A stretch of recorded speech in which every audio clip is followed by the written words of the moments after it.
Welcome to the Economic Survey Review podcast of Shivaji's Economic Department Epitome, and for short, ESR as we lovingly call it.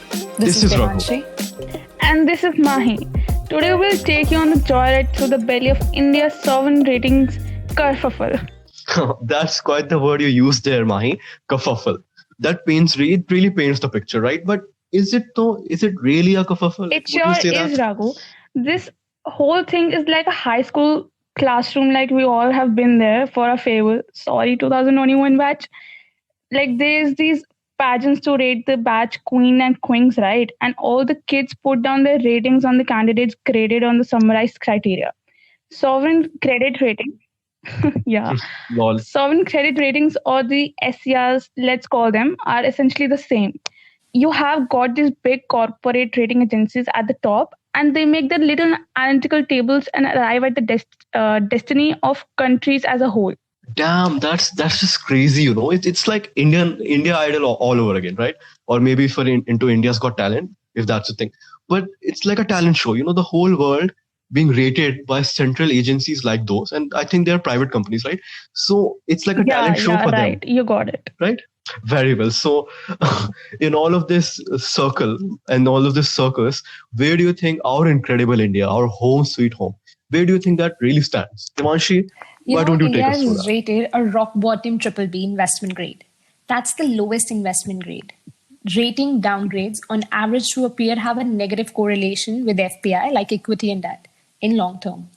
When India's sovereign rating is downgraded, it becomes costlier for the government as well as Indian companies to raise funds, because now the world sees such debt as a riskier proposition. And truly, never in the history of sovereign credit ratings has the fifth largest economy in the world been rated as the lowest rung of the investment grade. Right. So that was quite the insightful takeaway, Devanshi. Thanks for enlightening all of us peasants here. But all jokes aside though, what you are essentially saying is that India isn't doing all too well on the credit front, right? So, so if we evoke that, that high school classroom analogy again, so it's like we are the backbenchers, right? We as a country in the global classroom, we are the backbenchers. We don't really get along with our teachers that well, and our assignments are really getting graded into the dumpster. So, so how does that work? How that's is it right. going? But these CRs are hardly reflect the fundamentals. India's credit ratings especially don't reflect its fundamentals. Being rated as a triple B, India is a clear outlier on several parameters. Mentioning a few would be GDP, growth rate, inflation, general government debt. These outlier status remains true not only now but during the last 2 decades also. It's pertinent to mention that this bias caused damage and worsened the situation. It is therefore imperative that sovereign credit ratings methodology is made more transparent, less subjective, and better attuned to reflect the economy's fundamentals. Developing economies must come together to address the bias and subjectivity inherent in the sovereign credit ratings methodology to prevent the exacerbation of the crisis in the future. Welcome to the new page, folks. Jeez Louise, that is eye-opening to see, just how rigged the system can really get. If I didn't know any better now, I would say like this is like a movie.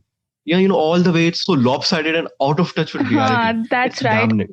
As a matter of fact, there is indeed a movie on this, and it's called The Big Short. It unravels the squalid depths of the shadow corporate shuffling and how it disconnected that to the country's true happening. So the big three rating agencies include Moody's, S&P, and Fitch Group. They are located in the United States, and they dominate almost 80% of the international market. And I mean, 80%, that's a huge number. And most rest of the 20% are their subsidiary companies. So flipping through the history back to the 2008 GFC, we should remember how they went from rating junk bonds, a solid AA, to rating Lehman Brothers an investment grade of A till a day before its collapse, straight to bankruptcy. They have done, exactly. Seriously? That's unbelievable, right? So they have done all the dirty work, and perhaps to no surprise, under the table game were on the roll. And moreover, these agencies are trusted worldwide. Isn't it shocking? Which gives them unprecedented power and authority. But we can be sharp-witted enough to understand that they work for their own vested interest and behold no faith. We know how the saying goes and how Mahi talked about the film Big Shot. It is ain't what you don't know what gets you into trouble. It is what you know for sure that just ain't so. That's exactly what. I remember the whole GFC fiasco, Mahi, and how devastating it was for the whole world around. It should really serve as the death knell for the legitimacy of such credit ratings. Wouldn't you agree? Most certainly, yeah, I would agree. And loved your quote from The Big Shot. It really sums it up. Right. So essentially, this is not something to take at heart, right? I mean, these ratings, they are essentially shallow. Like they don't have much surface, and they don't reflect the true internals of a country, rather than just a cursory summary, right? But all of that it's good, as an economist, and if you're students of economics, it's all well and good. But as humans, as a layman, and for students around us, how would you break it down for them? And technically speaking, we are all taxpayers, right? And being taxpayers, that sort of makes us, and being taxpayers, it sort of makes us like the parents of the country, right? Being the financial guardians and all of that, right? So should we be worried, as parents, our country's report card is really plummeting? Is it time for extra tuitions or what? No, let's relax. It's not some deal breaker. But yes, credit ratings do play a large role in a potential investor decision whether or not to purchase bond. A poor credit rating is a risky investment, and it indicates a larger probability that the company will be unable to make its bonds payment. And as they say, ignorance is a bliss. And that's what the financial predators are banking on. Your ignorance making them blissfully rich. Ratings also impact market volatility. So an investor needs to self-evaluate its every movement. Exactly. Plus, there's more to it than just caution. We've got loads to be positive about going forward into the future. We as a country have a dynamic demographic. With an average age of 29, we outlie almost all the developed countries. We are a consumer economy. We earn, we consume, we spend, which keeps on greasing the cycle, It is a boon for our economy. And if the future policies complement our potential demographic advantage, the future is going to be quite gloomy. So you are telling me that there is still hope. It's like our country can still come out on top, and we can top our classroom. It's classic. Yeah, it's classic backbencher stuff. Classic backbencher fashion, right? And it does leave room for optimism.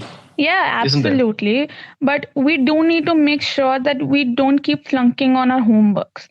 A robust GDP is an absolute must with a smooth flow of credit ratings. Right. And the lack of complying that a country is riddled with ends up forcing the governments to allocate more to debt-serving costs like interest payments. Less money will be available for social grants, investment priorities, creating jobs, and ultimately reducing the GDP growth potential of the country. More interest payment also crowds out other critical spending, social services being a prime example.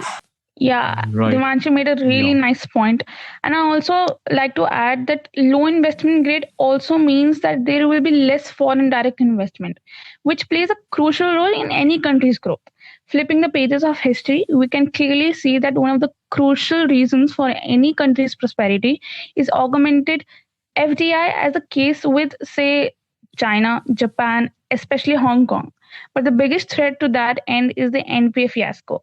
Oh, I'm really glad you mentioned that whole NPMS, because it's really important, right? I mean, it's so much, non-performing assets, they are stacking up and piling up in such a threatening fashion, and it really gives me nightmares at night, and it gives me up to just wonder, the possibility that our financial machinery could come crashing down if those NPAs were to default.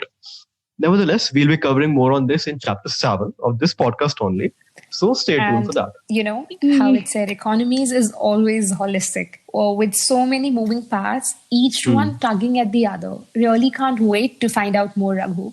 Yeah, can't wait for more.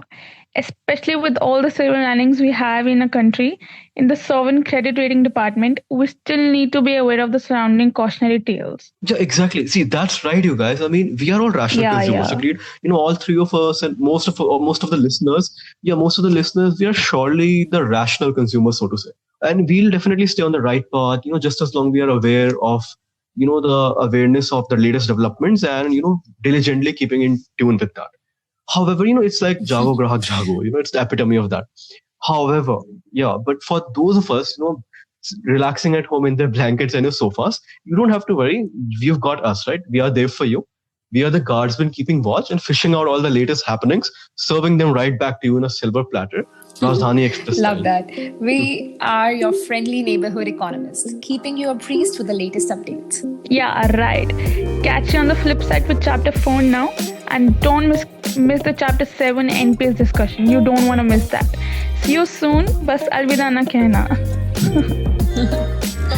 Right. Bye bye. Yeah. See you soon. Bye. Catch you soon. Yeah. Bye.